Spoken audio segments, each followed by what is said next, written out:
and welcome back to the Prim Short Stays podcast, where we are interviewing corporate industry leaders in property and hospitality sectors. Now, today I am delighted to have Oliver, who is, of course, the CEO and founder of a company called, is it OHRE? Or am I saying the full name? OHRE.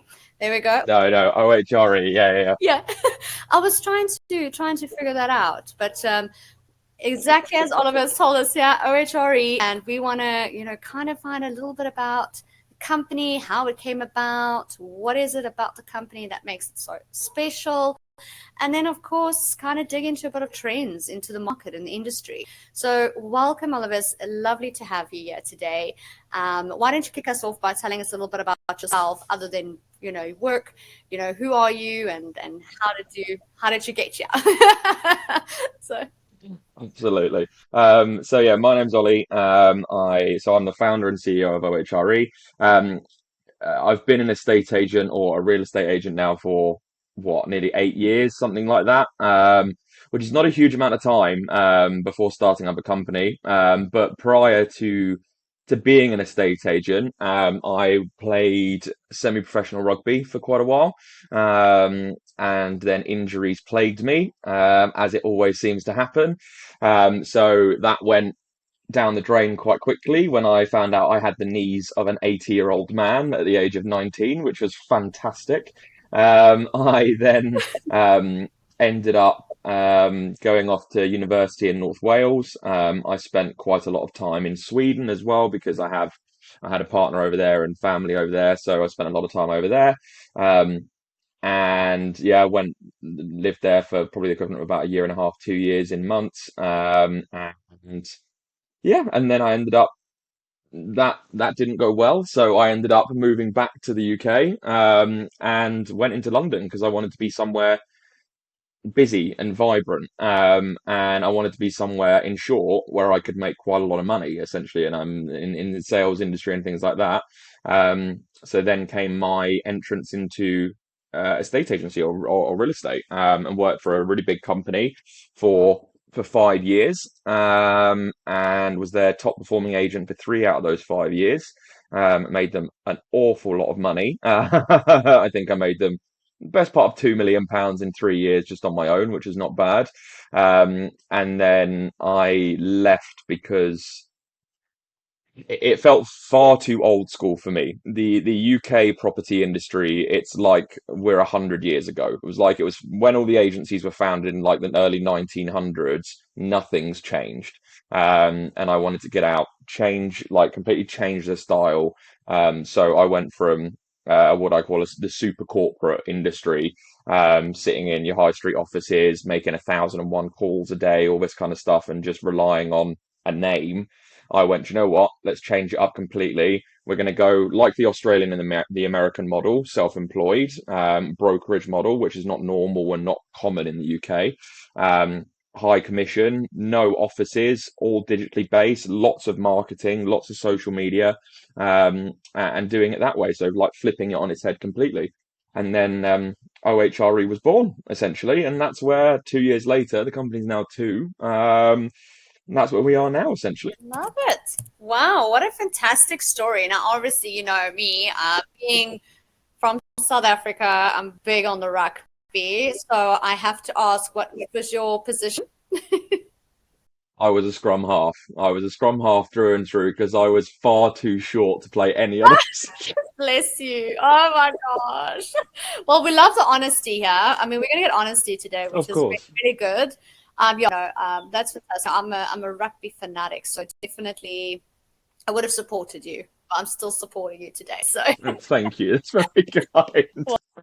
well, wonderful. Really build yourself up, and I'm very happy that you took that massive leap of faith and started your own business. And now we get to learn from you ultimately, and now you're in a position to be employing and things like that. So, tell us a little bit about more about the company. Now we want to know, what is your specialty. Tell us, why should someone ultimately come to your organization?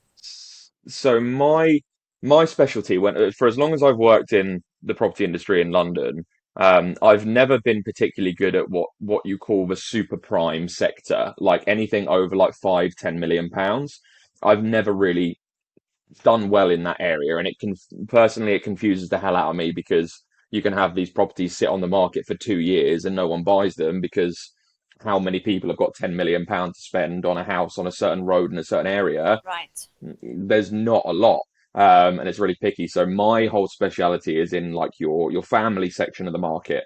I mean, family section. When you look at London, the prices are ridiculous comparatively to the rest of the country. But I specialize in kind of £500,000 all the way up to about £3 million and everything within the middle. And I do that mainly because there's a lot more interest and investment from buyers. They're buying either their first home or a family home or things like that instead of just a trophy asset that's just going to sit there pretty much empty most of the time and no one's going to do it. The company's speciality in itself is coming away from being an estate agent or a real estate agent. Estate agents in the UK have a really, really bad reputation. No one likes estate agents. When you go to where my partner's from Sweden, they are revered. It's actually a really, really good job to have because like they've got a much better a rap. But in the UK, no one likes it. Lawyers and estate agents are on the same par. No one really likes us. So it's trying to flip that on the head and go, okay, what can we do that's different? And we don't want to just be those people that are calling the same person 1,000 times a day saying, I got something for you, I got something for you, or do you want to make an offer? Do you want to make an offer? So we flipped it and went, do you know what? Let's go marketing heavy, really marketing heavy, because the marketing in the UK is awful. It's so bad. All we do is, like for a lot of agents, all they do is take some photos and stick it up on the sales portals, and that's it. And when you're looking at people's biggest assets, that's nothing in my opinion. Like that's not enough. So we really went really heavy on the marketing, and that's where it took some time to take off because being a digital brand in a high street world, you're not getting brand recognition quickly. But the socials started exploding, helping us kind of grow very, very quickly, to the point where I think we're getting like 500,000 to 1 million views or plays of our video tours a week at the moment. And it's reaching a huge diversity of people, and we're massively blowing up. But yeah, it's just completely different from the normal model, and that's what I like. My whole personal catchphrase is dare to be different because I don't want to be normal. I want to be fun. Yeah, you are fun, definitely. I mean, based on the small conversations we've had already. I mean, anyone that shames them on a podcast shames themselves about being short.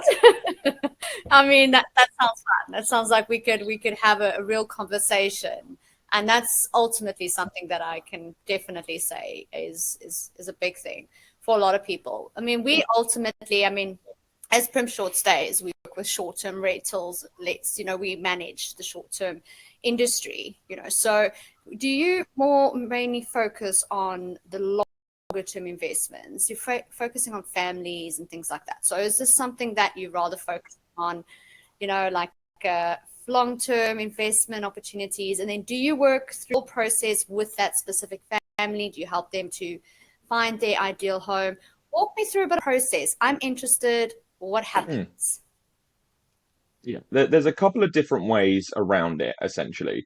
The standard way is that you've got a buyer that you will show a property to, obviously. The seller in the UK, so the vendor pays your fee. The buyers don't pay anything in the UK for a standard way of buying a property.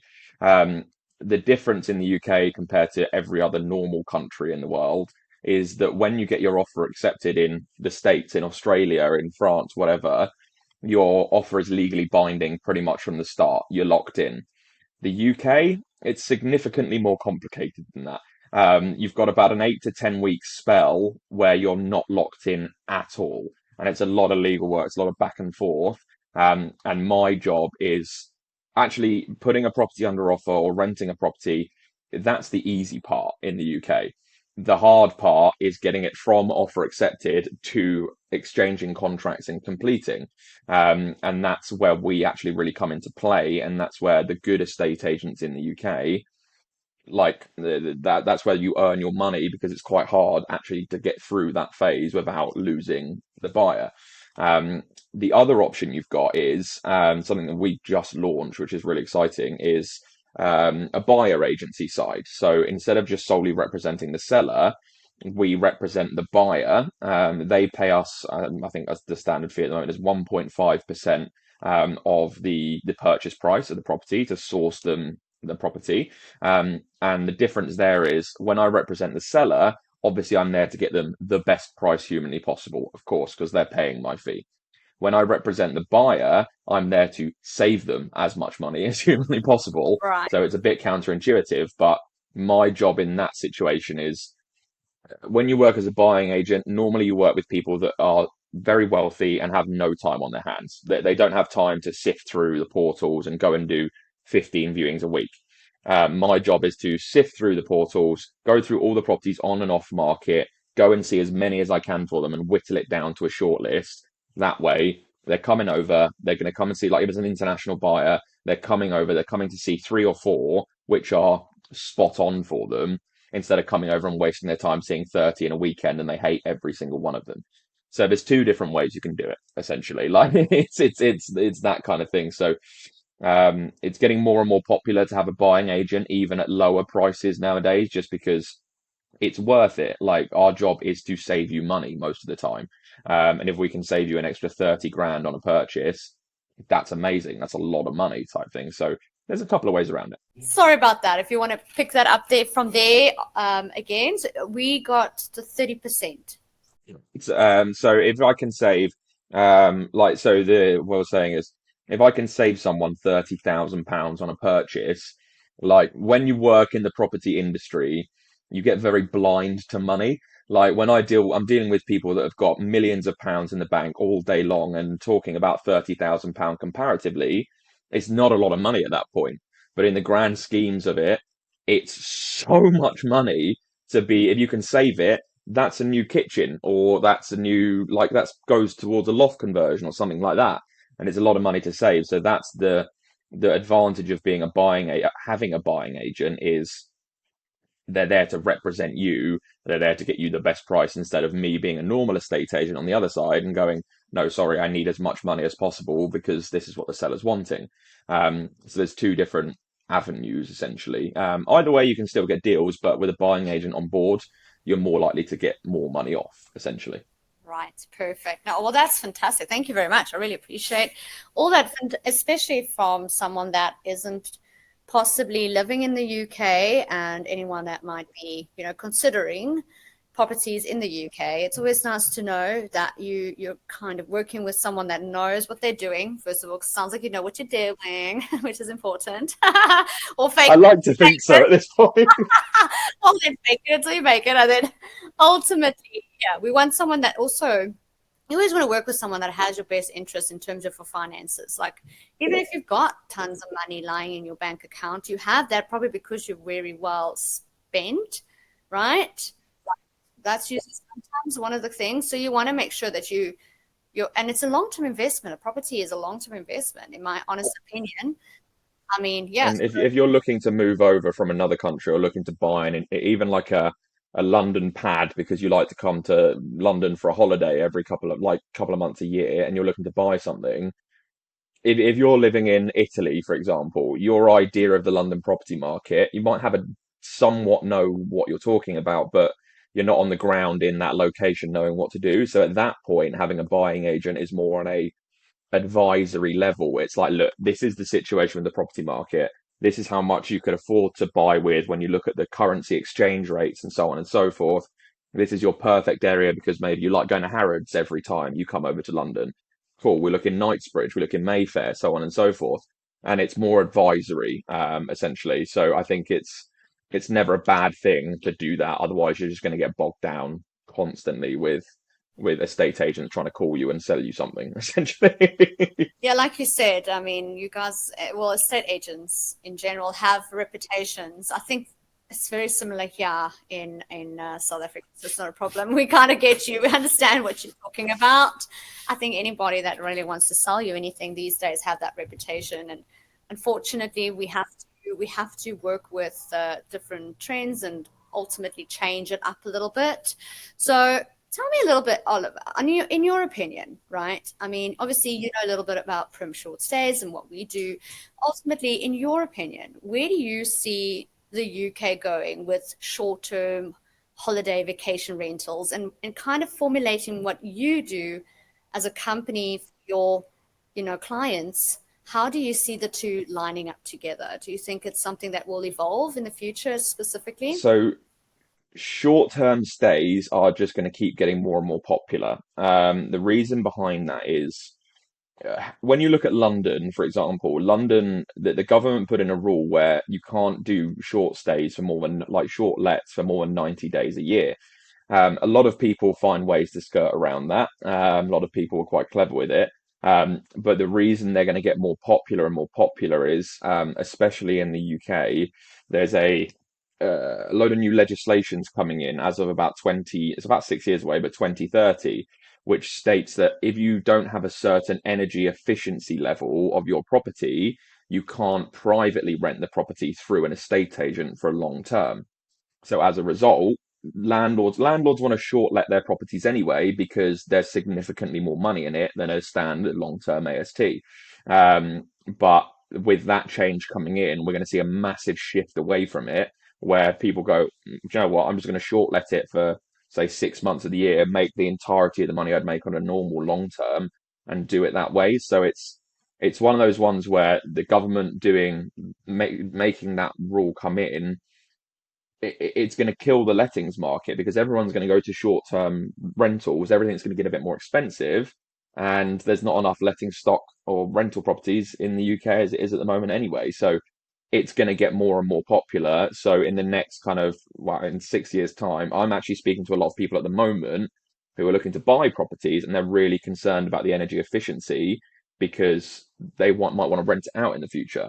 So short stays are going to keep getting more and more popular. And what we're doing with people that own multiple buy-to-lets and rental properties is starting to advise them now, because the worst thing that we could do is advise them in the year that the laws are going to change, Exactly. and then it all goes a bit crazy and they've got no idea what to do. So we're advising them now, 5 year head start, make your plan, make your idea of what you want to do. If you're going to hold it, you're going to want to short term let it. Okay, find out what the rules are around that and see how you can find the loopholes to Airbnb it or short let it or whatever for as long as you possibly can. So we're having to advise people of that already, even though it's a long way away, but they're going to keep getting more and more popular, essentially. Absolutely. Well, I'm glad you think that too, because that's definitely the trend we are seeing. I mean, currently, just stats in South Africa alone, we're sitting on 29,000 Airbnb, like service accommodation properties in Cape Town alone, right? So, I mean, the UK is obviously also rapidly going quickly. So, what is your advice if you had to give anybody that's listening right now advice on what to do to prepare yourself if you're either a tenant at the moment or you're looking at buying? What is that quick advice that you have for them? What is the advice you're giving your clients? The advice I'm giving to people looking for buy-to-lets or looking to buy a property for themselves is very different. Yeah, The buy-to-let is you want to look for your longevity in terms of your return on investment. London, your return on investment is never very good. Your percentage is low.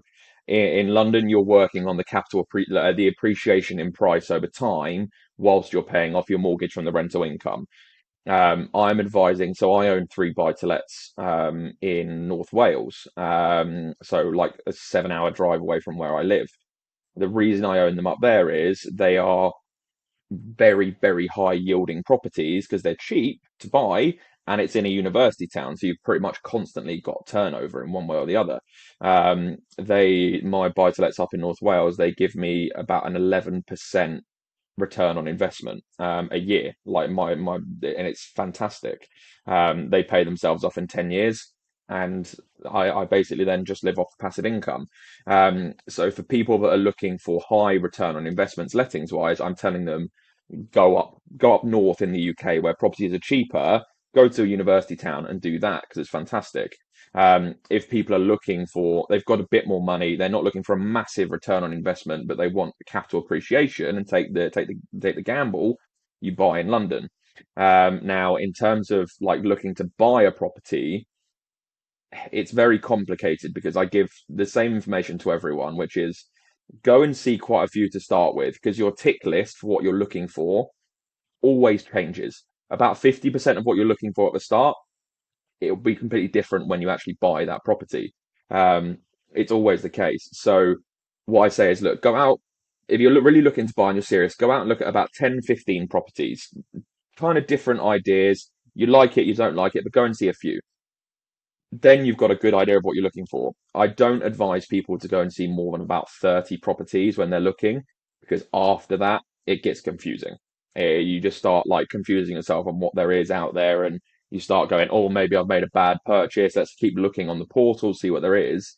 And most buyers that I've ever worked with that have seen 30, 40, 50 properties, they don't buy anything because like they're confusing themselves over and over again. And there's a lady that I'm working with at the moment who she's been looking for 3 years now, and I've shown her probably about the perfect property about 20 times, but because she's confusing herself every time, she doesn't go for it, and she'll never buy anything. Like she won't. So it's seeing enough where you've got a good idea and you're confident enough to go, cool, let's go for that one type thing. But not seeing so much where you over confuse yourself and you actually never end up buying. That's my advice. Yeah, no, whew, that sounds like dedication to like viewings. I mean, thank you for being so dedicated to providing her with so many viewings, Oliver. I think the fifth one I would have been like, no, well, make up a mind now. So that's I fine. think I've shown her just over 50 properties individually, and This is amazing. it's not worth it anymore. And I've told her that she needs to either take a break for a while and stop looking, or she needs to buy something, because she's going to keep getting more stressed out and more upset about the fact she's not finding the perfect one, and it just gets demoralizing after a while. The way I see it is, it's taken her 3 years. She could have already been paying off a property for 3 years now. She could have used that interest, capital gains, to probably put in a deposit on another place, and she can have options.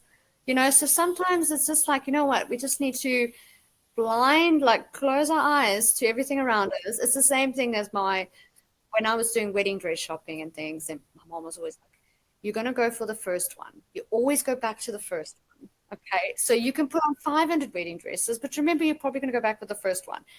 And she always said to me, don't put on too many because, oh, man, but that's dedication. So thank you. Thank you for the Absolutely. public as well for that. But wow, wow, wow, wow. Very, very insightful information that you've shared, yeah, Oliver. I mean, I've even started to think about, I'm literally sitting here, I'm like, yo, I really want to invest in a property right now. I actually really do. And I mean, the fact that you've shared like that you've got 3 properties investing, and I mean, it's all about, there's a show, I don't know if you have heard of it. It's called Location, Location, Location. And I love watching Yeah, yeah, yeah. that show because it's all about like, just knowing your locations and knowing your spaces. And if you don't know the information, that's why obviously you have companies like OHRE, and you have people like you that's doing that continuous research into the industry. And then you have companies like us, like Prim Short Stays, that will help with, short-term rentals and managing a property from a short-term space. So you kind of have a lovely package here, anyone that is wanting to invest. So I've obviously, yeah. So last, I just want to kind of kick us off by asking you one last question. We all look to the future, and ultimately, I know that like there was some wonderful things about the company, about you guys, like you said, future thinking and stuff like that. So what is the future looking like for HRE? Where do you guys see yourselves in the next couple of years? Um, when I started the company, I set out with a goal of being the single biggest brokerage in the UK. And my problem is I won't stop till that happens. Um, there's a lot of like the brokerage model in the UK is popping up more and more frequently now, just because there is so much more money that you can make in that system. It's obviously a lot more risky, but there's so much more money you can make in that system.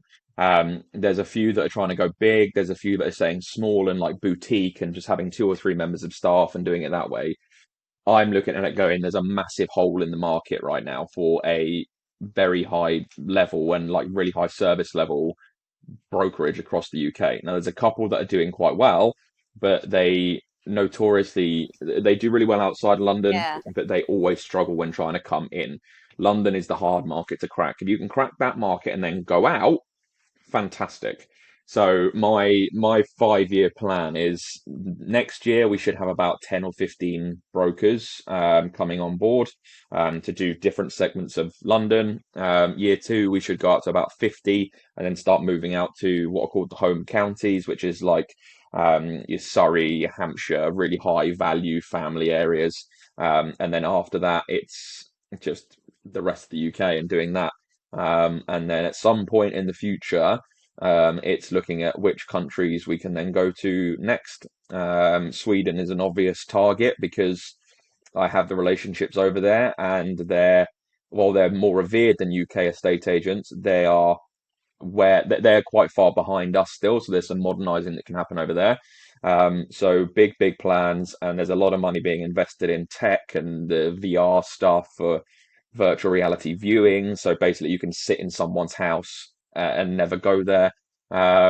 It's all trying to modernize it, but there's a lot that hopefully will happen, but it's going to be a lot of chaos Exciting. I in mean, the process as well. I am chaos, so like I get it, and I think sometimes you need a little chaos to like get where you need to be. So chaos isn't always bad, unless at least No, as long as you know where to as long as stop it's that some form of chaos. organized chaos, that's the main thing. Organized chaos is the best way to do it. Chaos for the sake of chaos, not ideal.